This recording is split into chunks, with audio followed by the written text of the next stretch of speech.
Good afternoon, everyone. My name is Mark Dirks, and on behalf of ACRL and Choice, I'd like to welcome you to today's program, How to Bridge the Publisher-Library Gap to Solve Selection Challenges, which is sponsored by ProQuest. Today's discussion is one in a series of sponsored webinars from ACRL and Choice that addresses new ideas, developments, and products of interest to the academic library community. Free to users, these structured 60-minute live presentations provide the opportunity for interactive discussions of important new issues and developments in academic librarianship by librarians, vendors, authors, and other interested stakeholders. Before we get started, I'll just point out a few features of the webinar software. In the main area of the screen, you can follow along with the presentation materials. Along the right-hand side, you should see a Q&A panel and a chat panel. If you don't, there should be a series of buttons on the bottom of your screen, that one of which is trying hard to look like a dialogue cloud, that will open up the chat for you, and the Q&A is in the 3 dots button there. You should be able to find it in the drop-down that shows up there. Please use the Q&A panel to submit questions to our speakers. At the end of each section of the presentation, they'll take a few minutes to answer your questions, so please do send your questions in as they come to you throughout the presentation.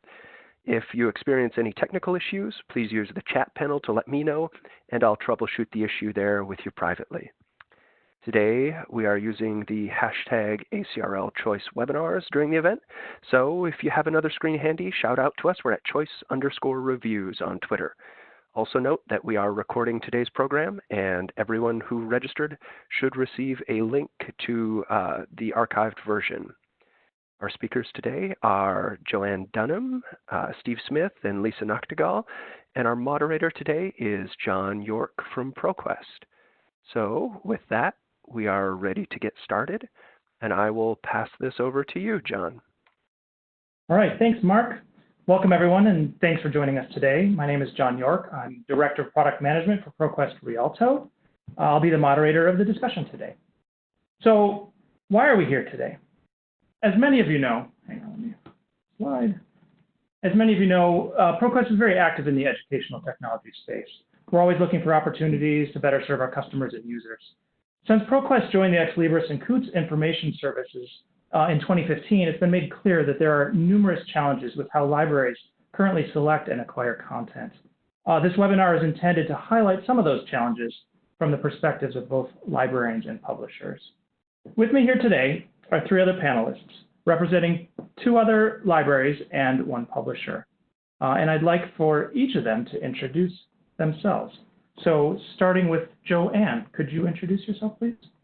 Hello, everybody. I'm Joanne Dunham. I work at the University of Leicester, which is in the United Kingdom, or the UK, and my job is Associate Director for Resources and Information. So I manage the acquisition of content here at the university. Excellent. Thank you, Joanne. Lisa, could you introduce yourself? Yes, thank you. Hi, this is Lisa Noctegal. I'm the Director of Global Library Resellers at Oxford University Press.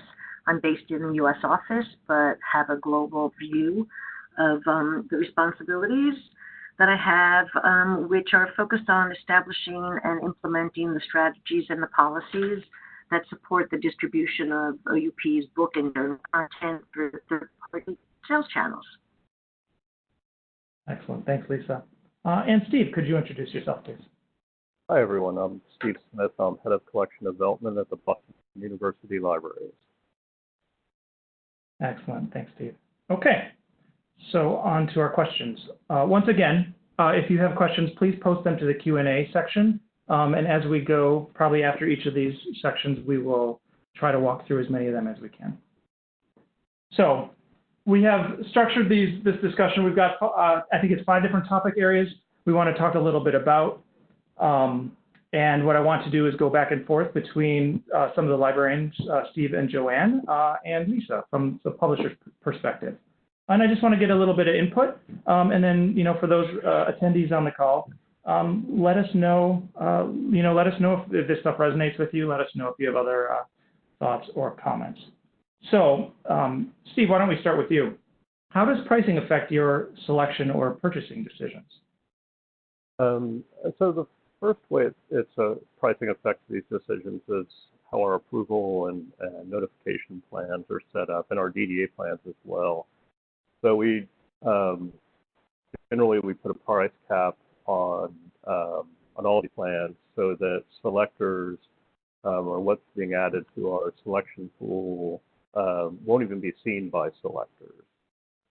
And so those price caps may vary depending on what the plans are, of course. So that's the primary way. Besides that, individual selectors, of course, are going to have their own sort of interior motivations or decision making on what they think is an appropriate price to spend on a certain title, and that may vary depending on what their budgets are, what the kind of average price in their areas are. And generally, people, the more something costs, the less likely someone wants to spend that money on it. Now, the exception to that is if it's being requested by faculty, if it's being requested for a course reserve, we're certainly probably more willing to spend. And there's also decisions which are a little more complicated around the ebooks and the difference in spending on single user versus a DRM-free title, for example. And it's kind of hard to talk about how those decisions are made generally, since it's usually the context that's going to drive the decision behind them. Thanks, Steve. And attendees, by the way, there's a couple poll questions out there right now, so if you could take a minute and answer those, we can show the results of that in a minute. Joanne, how does pricing affect your selection or purchasing decisions at Leicester? Yeah, I mean, much the same as what Steve was saying. A lot of it is around how the purpose, the reason why we're wanting to buy the select or buy the title in the first place drives the decision in the long run. We are looking for what gives best value for money, and in that sense, we're not looking just at the pricing, but we're looking at other things. But in the same way as Steve has spoken about, we also have a price cap, and looking at the average cost of a title in the different subject areas, so it is largely around why we're buying it in the first place. Okay, thank you, John. And the reason we have Lisa here is to just help us understand a little bit about how what are the key factors that determine the pricing from the publisher's perspective. So Lisa, do you want to add a little color there? Yeah, thanks. And it's interesting to have an opportunity to do this in the context of what Steve and Joanne just shared. Interesting that, as much as so much of the discussions that librarians and publishers are currently having focus on digital books, the fact is that at this current state and point in time, our pricing is still very driven by our print price. And the print price and how we set the print price is still very much still a fairly traditional pricing model, which is very simply based on production costs and overheads. I think that when we start to move into the ebook pricing, there's a lot more that has now been introduced into that, those considerations, not the least of which, to be honest, is what we are aware of as those price caps, so that when we know that a librarian is going to be creating a profile and looking at content to feed into that profile, we do want to make sure that if it's a book that is meant to have broad distribution, price caps are going to be something that that need to be considered. But we, of course, also then look at what kind of concurrency is going to be allowed, what the usage rights, the sales models, DRM, the various different platform differentiators that we now have in place. But we're, and as a university press, we are still very much focused on pricing that allows the widest distribution of the content while also being able to have a sustainable program in place that allows us to continue to publish and support the authors. Thanks, Lisa. And it's really interesting to hear you talk about the, how e-pricing is still sort of figuring itself out. And I think that's, that difference between print and e is something that we're seeing across the space right now. And it's definitely an area where I think we can just do a better job of realizing that e is here to stay, right? And it's growing in many ways. And I think we can think about it a little bit differently. Yeah, and I think just to add to that, I think it's important for us all to understand also, and I suspect this is as much the case for librarians as well as publishers who are on this call, is that so many of our systems and our processes are still those that were developed to support a print program, and to make that changeover to having content that feeds through as only digital content requires a lot of infrastructure change. And that's something that is one of the real challenges that certainly publishers are facing. Yeah, absolutely. Steve or Joanne, would either of you like to add in anything there?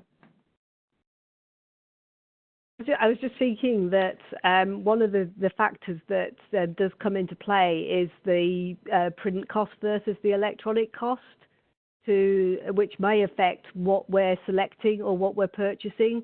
So if we're buying, because in the UK we buy multi-volumes, particularly for student texts, and sometimes it's more cost effective to buy the electronic version as opposed to the print version, or vice versa. Okay. Steve, anything to add? Yeah, it's at least for our approval plan. It's funny because the price caps are generally, I believe, are based on the print pricing, not the available ebook pricing, and so as we all know, there can be a great difference between the two, and often what that means in our case is if the ebook is priced kind of too high, there won't be any purchase at all. We're not going to purchase the print, and so it is interesting the way the price caps, as Lisa mentioned, a lot of the world we're dealing with is still kind of based on the print as the first or the authoritative, whatever the primary format. When I think for a lot of libraries we're trying to move to a more e-preferred or almost e-only environment. Interesting. Can I just have a follow-up on that, John? Go ahead, Lisa. Steve, that's interesting. Do you envision a scenario where you might want to set a price cap that is different for the print than for the ebook based on a concurrency level? I don't know. I'm not sure what the right answer to that is. I think one of the things is we're not good at, librarians I don't think are good at guessing how things are going to be used, and I think the same way that publishers aren't necessarily good at identifying what are going to be course adopted texts. Right. And sometimes I think we're making decisions whether it's to buy the print, buy a single user copy, without understanding how it might be needed 2 years from now, when maybe it is needed for a course and someone wants a DRM-free version, but we bought the print, we bought a single user or maybe we shouldn't have bought it at all because no one's ever using it. So I'm not quite sure what I want to solve that problem, you know. Great, thanks. Okay, so I noticed we have gotten one question, and if others have questions, please submit it to the Q&A section there. I see Melissa asks, we've gotten used to tiered pricing for e-journals based on institution size and characteristics. Why aren't we seeing this for ebooks?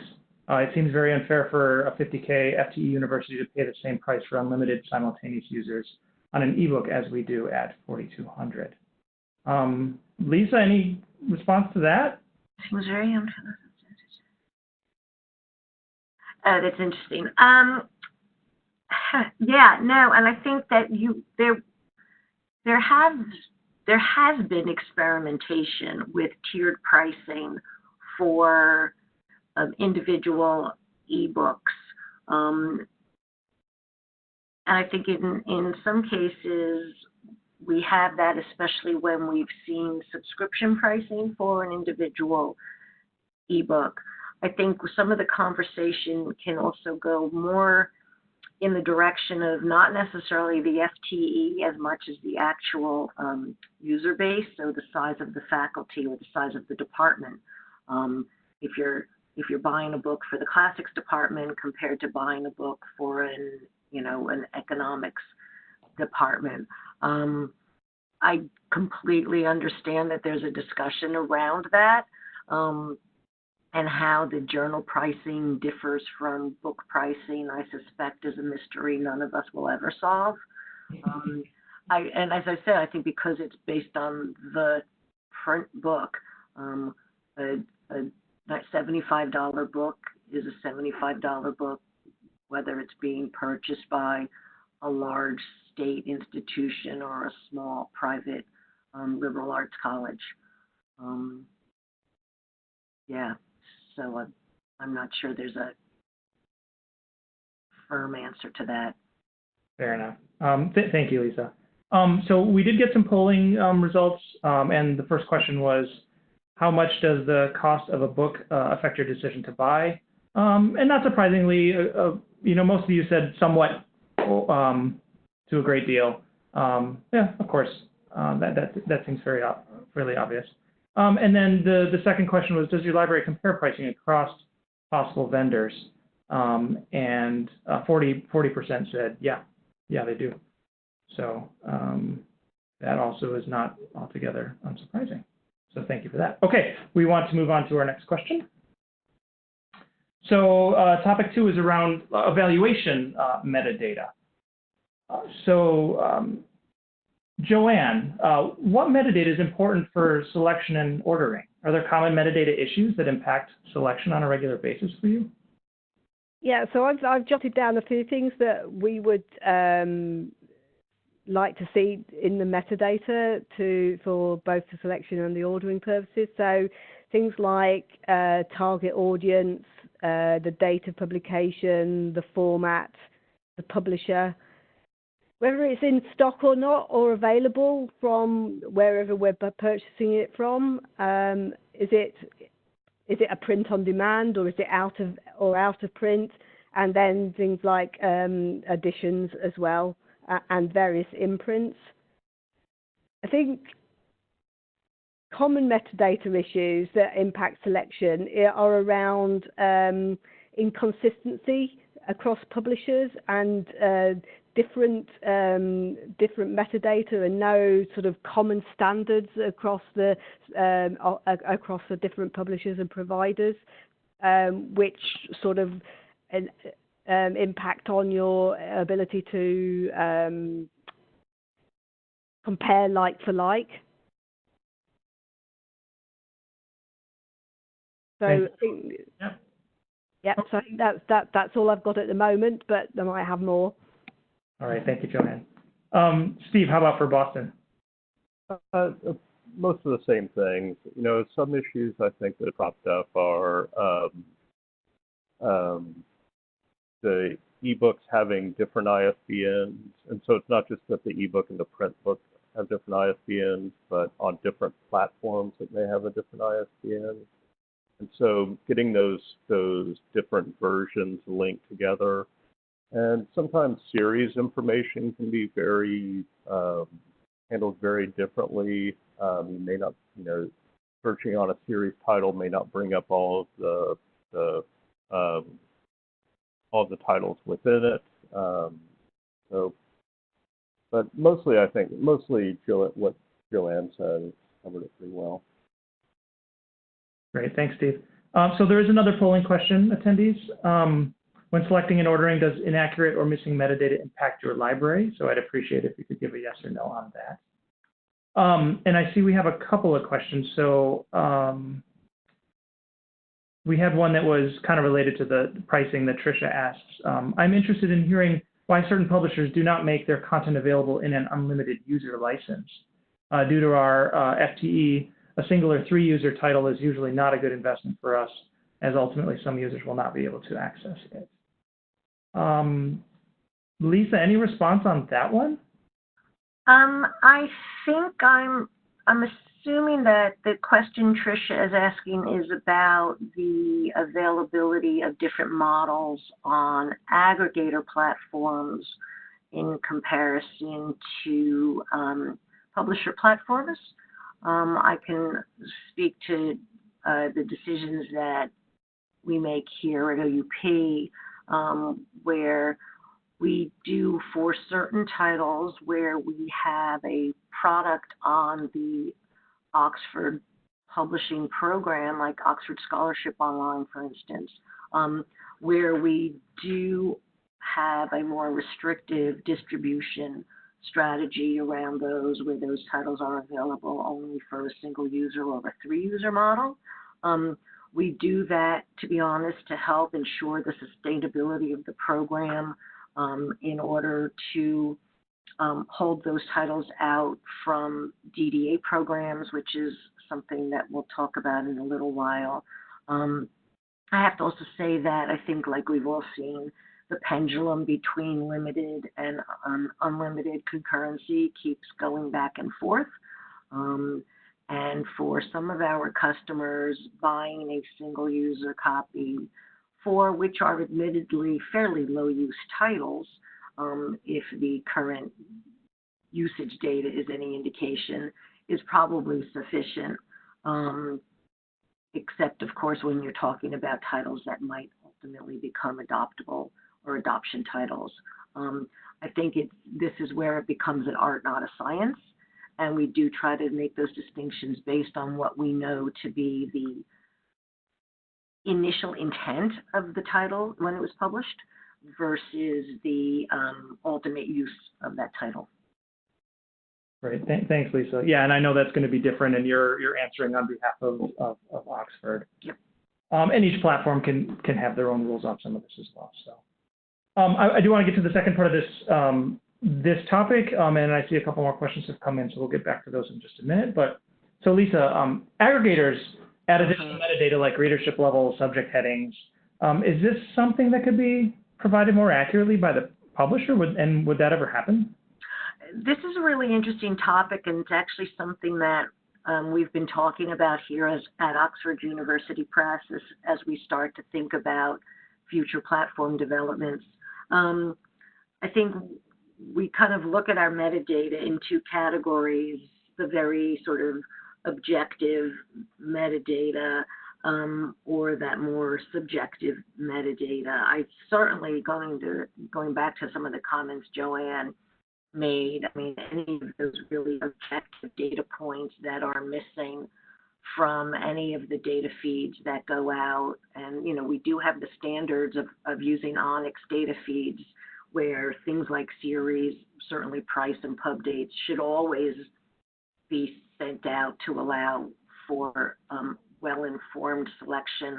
On those more subjective data points like readership and frankly even subject, it's at the real cataloging. Professional librarians know how to do this far better than we do as publishers. And I think our challenges around subject headings becomes the very interdisciplinary nature of so many of our titles. And when we take a look at BISAC codes, for instance, we can apply 5 BISAC subjects to a title. Now, that might mean that a philosophy title is going to be selected by one librarian, but that same book is going to be selected as a politics title by another. That's something we're just really trying to get our heads around now. And frankly, Onyx does not support something like that as we hope it might in future versions. Readership level, again, I think is a very challenging and very subjective differentiator. And I would suggest that a publisher like Oxford University Press, based on the imprints or the series, would just by default carry a certain readership level with them. Yeah, thanks, Lisa. That's really interesting. And the reason I asked that is that we see, we're just seeing a lot of issues and, trying to help libraries find the books that they're interested in. And we know that we go through a lot of work to actually add these different values in, and it is inconsistent. And it's that consistency that I think inconsistency that causes the problems. So I see a couple of more comments here or questions. Let me. Leslie says the e-edition should list the publication date that is for the original print, not the date it was born digital. Also, please do not use the series title as the beginning of the title, followed by the actual title. It should be searchable but not displayed. Thank you, Leslie. We'll keep that in mind. Robert says we have had issues with buying book collections and then receiving unusable metadata. No one knows we have a collection X. Can we move to KBART for book collections? I think that's also a great idea and something we will be looking at. Melissa, again, why do I so often see the one simultaneous user price in aggregators being the same as the unlimited user price on the publisher's platform? We have good reasons to select platform for our user experience, and it's painful to have to make this trade-off. I think, Melissa, that's a great question.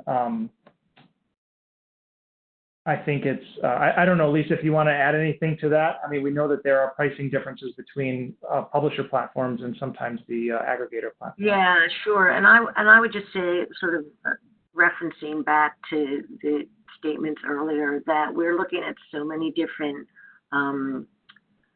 factors between where we think the sales are going to come from, what we think the usage is going to be like, how much information we can get about the usage and the customers. It really is something that I think we're constantly juggling and revising and refining and fine-tuning as frankly more models become more prevalent in the market and others maybe kind of go to the back a little bit as more content goes out into the market. What we're really trying to do now at OUP is push more of our content out to the aggregator channels so that the librarians really do have the choice of finding all of our publications on any of the aggregator platforms that they may be looking at, rather than anticipating the librarian having to come to OUP's platforms for specific products of content. Thank you, Lisa. Got a couple more, and then I want to move on to our next topic. Paul says, speaking of metadata, good MARC records are highly desirable, and we don't do much in-house cataloging. Yes, we hear you, Paul. Duty says, not a question, but a comment or complaint about publication date metadata. Please use the original publication date as publication date, not the date when the book becomes available as an ebook. Okay, so we've heard that a couple times now. So that's definitely causing some problems for you guys. So we'll keep in mind, keep all that in mind. And then Kathleen says, the majority of publishers provide decent metadata these days, but a few just provide basic and often inadequate metadata. How would you recommend gating the stragglers to provide better metadata? I mean, I think, Kathleen, I think that's exactly the question that I have, and I know we have Lisa on the line here, and Oxford's metadata is flawless, so there's there. But I think that's a great question, because it even if, let's just say for the example that Oxford's is flawless, great. How do we get everyone else to play well together? So I don't know. I think that that's an area we're looking at to try to help in.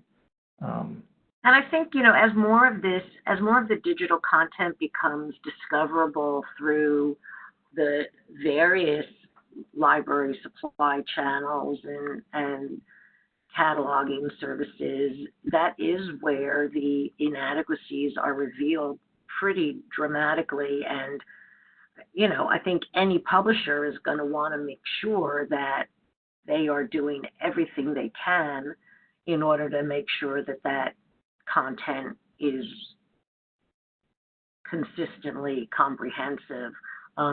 We certainly receive on a regular basis reports back from aggregators or library suppliers on the status of our metadata when, they call us out. So I really throw this back to John and ProQuest and put it on the third parties to keep the publishers compliant with the more than the basic requirements that the librarians need. Yeah. Yep. No, I think that's great, and it's definitely something we're thinking about doing, because we want you guys the librarians to be able to find the content, and if we're getting bad metadata, it makes our solutions not as good either. So, thanks, Lisa. A couple more, and then I want to move on to our next topic. Sarah asks, how much communication goes on between publisher and a cataloging organization such as Library of Congress? I know that publisher data is often given to Library of Congress ahead of print. Can that data be communicated both ways? Lisa, any idea on that? We do have very regular, of course, in order to do the cataloging for LOC, we do have a department or people in the department that are working with LOC on a regular basis. I'm afraid I'm not really sure. I understand the question about the data being communicated both ways. Certainly the publisher, we submit our data to LOC, and then the data that comes back to us from LOC is published in the book. It is also used in some of the metadata. It populates some of the metadata that then goes out to distributors. So we do use that data. Okay. I think that maybe is getting to the question about subject consistency, and perhaps readership. And to be honest, I'm not sure if that is content, if that is data that we do integrate. So I will take that as follow-up. Yeah, Sarah says that answers it, so thanks. Yes. And then Alexander asks, with regards to publication date, is day, month, and year the preferred format for a librarian, or is month and year only sufficient? What a good question. I mean, Steve, do you have any thoughts on that? Do you prefer month and year, or need a day on publication? Well, day is nice for the things that aren't yet published, but generally, generally year is fine. I think a lot of it's that issue, like people said, of making sure, if it's an ebook, we want to know the original date of publication. The year is fine. But then for the things that haven't been published yet when we're expecting it, it's good to know that it's coming out on August 20th and not August 31st, August 30th. So because that's what we're going to be talking about. I mean, it's a pain to track, and so for that, it's more important. And having a day of release is helpful.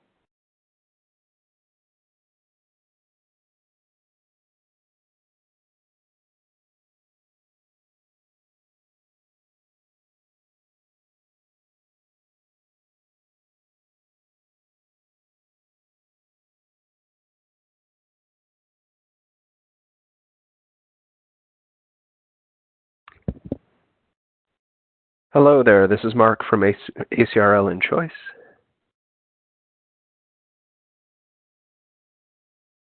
Sorry about that, I was muted. So I want to move on to our next topic, and I apologize if I haven't answered all of your questions.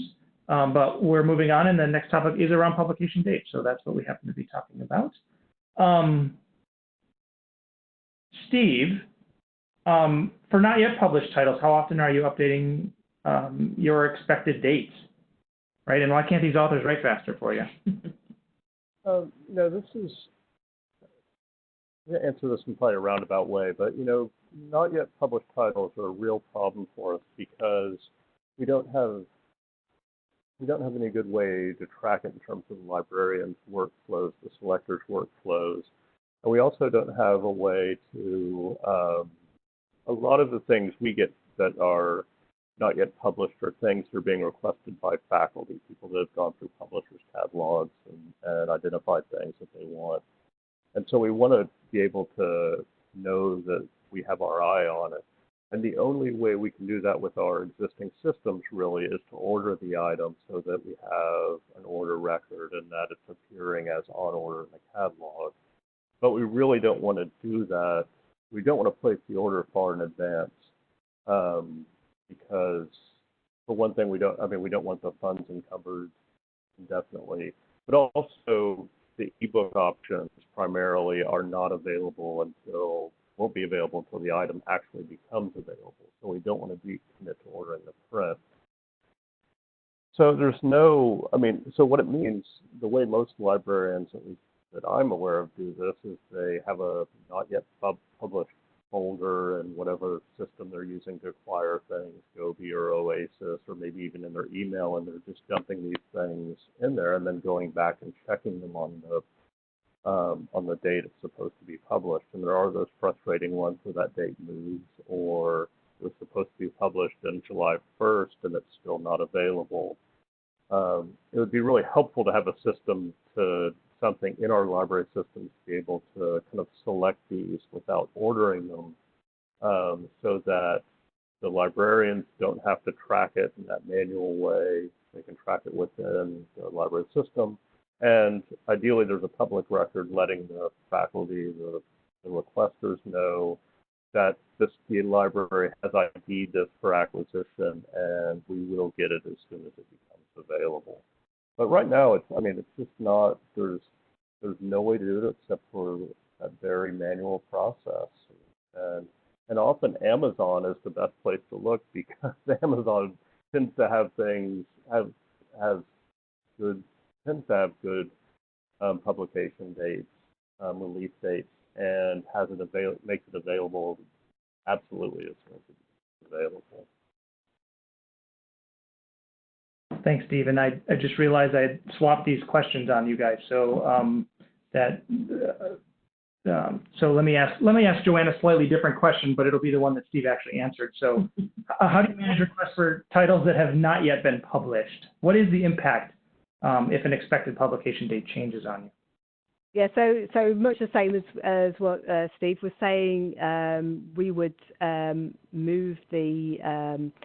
would create the order on our system but then move it into a different folder, so it becomes a not yet published order, and then we have to monitor. So there's you get your notifications to say the publication date is delayed, or it's now published, but the actual process of dealing with it, handling it, is quite manual. So you have to go in and make your changes yourself on the originating order, and we're often there's a percentage of not yet published orders that are rolling over from one fiscal cycle to another, and there seems to be a discrepancy between you get the publicity and the availability, or this book's going to become available from the publishers themselves, and then it's delayed.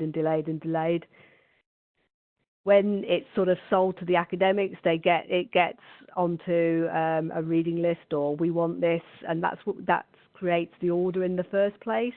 And so the impact is that they're waiting and we're waiting, and it's a process that we're managing without outside of the main flow, the main order flow. Thanks, Joanne. Lisa, just trying to move on and keep with time here. For not yet published titles, how often are you updating your expected dates at OUP? Yeah, just from a really straightforward operational standpoint, as a title moves through production, that data is updated on a regular basis, and we distribute that updated information on a weekly basis to suppliers. And we try to make sure that we're putting information out at least 4 months in advance of publication. Of course, anything further out than that is not really going to be 100% reliable. So we do try to make sure that the information is out there in order for profiles to start to do the selections and for the NYP titles to be available for selection. Thank you, Lisa. And for attendees, if you haven't yet answered that poll question, I would appreciate an answer there. We had one chat comment here that I missed a little while back from Matthew Charlton, who says, we're a small independent press that publishes in niche subject areas. We generally price our books according to overhead and production costs, but often struggle to understand when we may be overpricing our books for library approval systems. Is there a suggested price cap for monographs in the humanities and social sciences? I don't know how I would answer that, but what you're saying is a challenge, I think, out there. I don't know, Lisa, if you have any tips for Matthew on how to price in humanities and social sciences. Yeah, I can't really respond to that, I'm afraid. Yeah, so Matthew, but that's definitely a challenge, and I think it's something that we would like to help you with, to the extent that, obviously if you're selling those books, then your prices must be reasonable. If you're not selling as much, then maybe they're hitting other areas or parts of the approval systems, and that's definitely something that we're looking at to help get you guys a little bit more visibility on. So, okay, all right, moving on. Topic 4, DDA and EBA, or PDA, as some of you may call it. Steve, I know you have a lot of thoughts on DDA. We've talked a lot about this in the past, but when would you use DDA or EBA for a title, and how well does that process work for you today? What would you like to see improved? Frankly, I'd do DDA for absolutely everything if I could. I think from a kind of fiscal responsibility, knowing that our acquisition funds are being devoted to things that are being used, it is responsible curatorship. That said, there are some issues around DDA. I think generally it works really well. Some of the problems are around pricing and variations and on different EDA programs on what triggers a purchase, whether things like pre-purchase loans are available. But generally speaking, I'd say as long as the books are available for DDA, I think it works very well. It seems very easy for us to manage discovery records, to deal with the orders as the purchases are triggered. I think improvements I wish more publishers would allow it. I think it's again, the more we tie our book budgets to use, the more we're going to protect those funds. It makes it harder to erode your book budgets when there's no fat there. And that's for DDA. My experiences and some of those of my colleagues around EBA, I think it's been less positive. But I think the exception around DDA is because DDA titles may get pulled from there. Where things are needed for course reserves, depending on the use, depending on the argument for it, there is definitely still a need for outright purchasing of materials, and of course for purchasing publishers' packages and all those other acquisition routes.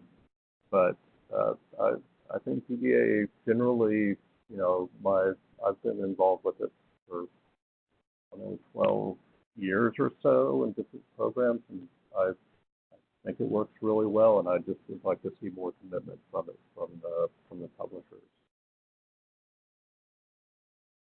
All right, thanks, Steve. Joanne, how about Lester? You guys use DDA at all?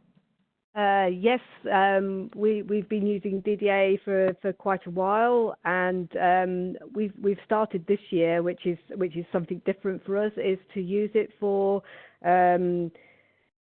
what we on our reading lists, on our resource lists, for background reading. And so anything that's background reading on our reading list, we're dropping into a DDA, which seems to be working really well. So we're only triggering a purchase if somebody actually is wanting to use it.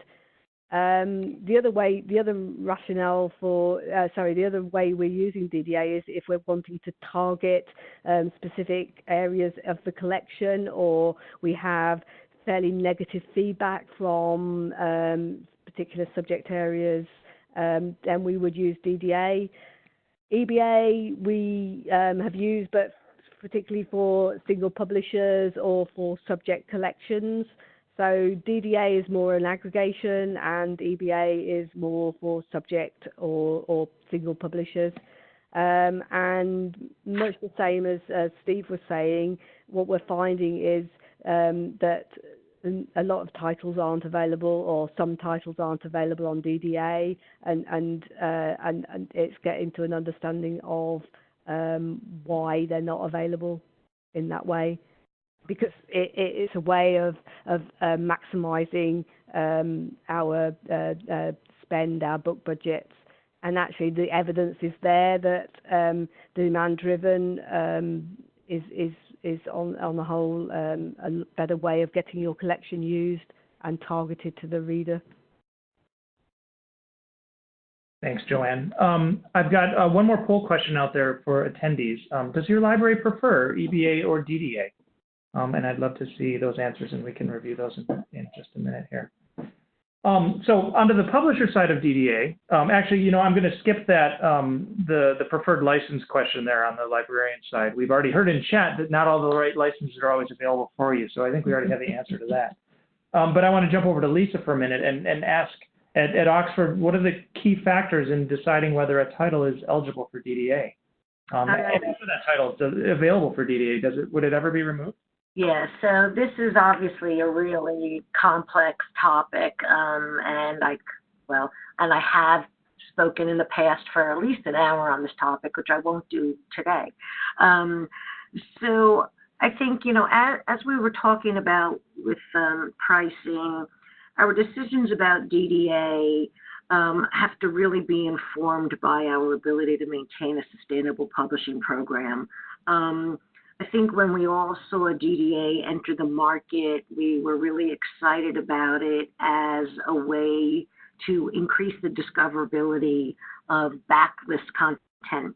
And we looked at DDA as a way to, frankly, supplement and drive the usage of that content while a librarian was following the traditional purchasing practices for front list. But the world has moved on, and we are still very much in a situation where we're trying to balance that, frankly, a requirement for a revenue pool to support our front list publishing, and that revenue pool has traditionally come from that release of new titles within an 18-month period to help us justify the publication of that title in the first instance. So if now we are putting front list content into a DDA pool and relying on discoverability and selection and triggers, we have moved away from predictability of a revenue source. And that starts to really upset the apple cart when we start to go back and look at what the financials on an individual title might be. So it has, as many of the participants on the phone know, over the last several years, there's been a lot of shift between DDA and the short-term loan component of DDA. And OUP has implemented an embargo of frontlist content from DDA programs, not EBA, I'm putting that to the side for a moment, but from DDA programs, those aggregated programs that are driven by usage and user triggers. So we do have an embargo now in place for our DDA participation. And given that there is no, we won't ever now remove a title. Titles will flow into a DDA program once they've matured out of that embargo period. But just to restate, the titles that we hold out of DDA programs are titles where we need to ensure that we're going to be able to recoup that initial investment in that title so that we can continue to publish scholarship that is little use, low volume purchases. And without that reliable revenue, it's really hard to put together a sustainable business program. Thanks, Lisa, for that. That was definitely the abbreviated version. I have the PowerPoint slide if you want, if we have time at the end. Excellent. Coming back to the poll question, we asked, does your library prefer EBA or DDA? And kind of unsurprisingly, we have a pretty good split between EBA, DDA, and both. And, another, third or so, maybe a quarter of it saying we don't use EBA or DDA. So it's used by, I think, the majority out there in some form or another. We're running a little bit long, and I have one chat question that I wanted to answer, and then we'll move on. And this comes from Matthew again. Have libraries moved away from ordering print volumes through traditional library suppliers and started to order through more consumer-oriented channels such as Amazon? Steve, you want to hit that one? Yeah, a little bit. Mainly, we still try to go through, the traditional supplier because we get the mark record, we get shelf ready, but if it's a rush item, it's something we need very quickly. If it's not available or it doesn't seem to be in stock at the traditional supplier, so that's how things are here at my library. I do know of other libraries that are doing a lot of their are using Amazon for acquisition for the majority of their print books. So I think it just really varies. But Amazon is certainly a component of our acquisitions. They're a significant supplier. But again, we're still in our instance, we're still using a traditional supplier mostly. Thank you, Steve. Joanne, is that any different for you in the UK? It isn't. I mean, we've traditionally used Amazon for really rush orders and quick supply. But in the last 18 months, I guess we're moving back more to more traditional supply, mainly because if we go with Amazon, it sits outside our standard workflows. So it's better if we can get it from the traditional supplier sources. But Amazon does, as a backup for us, is really useful. Excellent. Thank you, Joanne. Okay, I want to jump on to a topic at the end. So how is ProQuest helping bridge some of this gap? Because that's why part of the reason we're here today and why we're talking about both of these sides is we want to try to bring these sides together. So I wanted to introduce to you ProQuest Rialto. And I'm just going to jump through a couple of slides here. So what is ProQuest Rialto? It's a number of things. For starters, we want it to be a comprehensive marketplace where you can find all of the different content that you need to acquire for your library. We've already heard on this call that there's a lot of times you have to go to different places to find your stuff. We know that's hard. We don't want to have any more sources than you need. We want to bring it all together and give you a better way to find all this stuff all in one place. We want to provide the right information to you. So here's a screenshot of something we're thinking about. We have embedded Syndetics Unbound while you're looking at a title within Rialto to actually make sure you're seeing all the information that's out there. Are there professional reviews, awards for a particular title that you might be looking to purchase? Rialto will be built on the Alma platform. So for all of you out there using Alma, this will be available to you directly without necessarily any big changes to your system. It's a single system streamlining the end-to-end workflow for selection and acquisition. It's important. We looked at a lot of the things we've talked about are how the process works today and how many different pieces of information a selector and librarian needs to figure out whether they want to purchase a title. Do they already have it, right? Is it available in Discovery? How can they get it? What are the license terms that are available?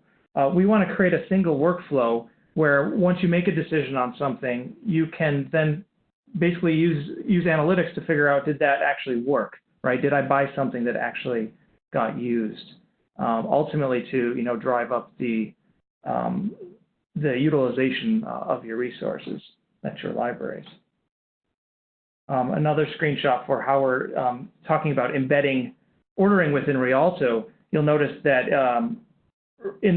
right in here you've got your Alma library locations, the shelving locations. You've got real-time funding integration right within Alma. Right within your purchasing experience, right? So these things are all connected. They're not disjoint like they are in many of the ordering systems today. You get the interested users and any notes you have on for the orders are tracked all right within the system. So there's one streamlined workflow when we get into Rialto. We want to, as I said a minute ago, we want to be using evidence-based decisions, right? We want to use data and analytics to help you drive decisions and buy the content that you're looking for. And I apologize, this slide's a little bit busy, but we have a new mechanism of looking at feeds or recommendations in that we have the ability to not only filter through these feeds as you're looking at them, but also apply different rankings. Different libraries have different collection strategies. You have different things that are important to you. And even different selectors within each library have different ways they want to see the content. So not only can an individual selector here customize a given feed for what they're looking for, you can also choose to sort it based on the particular need you're trying to meet at the time. And you can save those changes and come back and view that at any time. So this is a self-service feed mechanism that just doesn't exist in the market today. It's one of the more exciting things that we're bringing to you guys. And as I've mentioned, the user experience is key for us, and it's a reason why we're talking so much with librarians and with the publishers. This whole end-to-end experience just needs to be streamlined more than it is today. From the librarian's perspective, we've seen some of the tools that you're using, and they're just hard to use. And we're doing a lot of work to improve that, make it much more streamlined, make it more about you, your workflows, what you're trying to do today. Here's a screenshot of basically a dashboard of when you would drop into Rialto and just see the things that are relevant to you.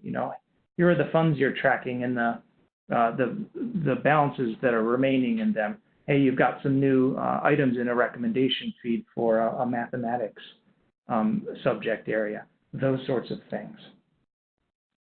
Our timeline for Rialto, we're in the middle of development right now. We're working with both Joanne and Steve at Leicester and Boston University, as well as several other libraries to build out this program. We're getting real close to the end of 2019 at this point, where we're actually going to have our development partners go live date. So that is coming up really close, and we're in good shape for it. We're actually on track for this. Beyond that, we're looking at an early adopter space. So for all of you out there that are interested in Rialto and are Alma users, let us know, reach out to us. We're still considering some early adopter partners, although we're locking that down pretty quickly. And don't worry if you missed that, because at the end of next year, this will be generally available to all users using Alma. So to learn more about Rialto, you can jump over to this website, go.proquest.com/pqrialto, and email questions to us at rialtoquestions@proquest.com. So thank you all for coming. I hope you guys learned something from this, and feel free to reach back out to us if you have any other comments or questions. Thank you. Thank you, John. This is Mark from ACRL and Choice. I just wanted to take a moment to thank you and all of our other speakers, Joanne and Steve and Lisa today. Thanks so much for taking the time to present all of this information. It's really interesting. So just thanks for that. I'd also remind folks that we did record today's program, so be on the lookout for that follow-up email with a link to the recording. And also you should see a link in your chat box to a brief 6-question survey. If you could take a minute to fill that out and let us know how we did today, we would really appreciate it. Last thank you is to all of you out there this afternoon. Thanks for joining us. I hope you enjoyed the session and learned something, and I hope the rest of your day is great. Thanks. Bye-bye.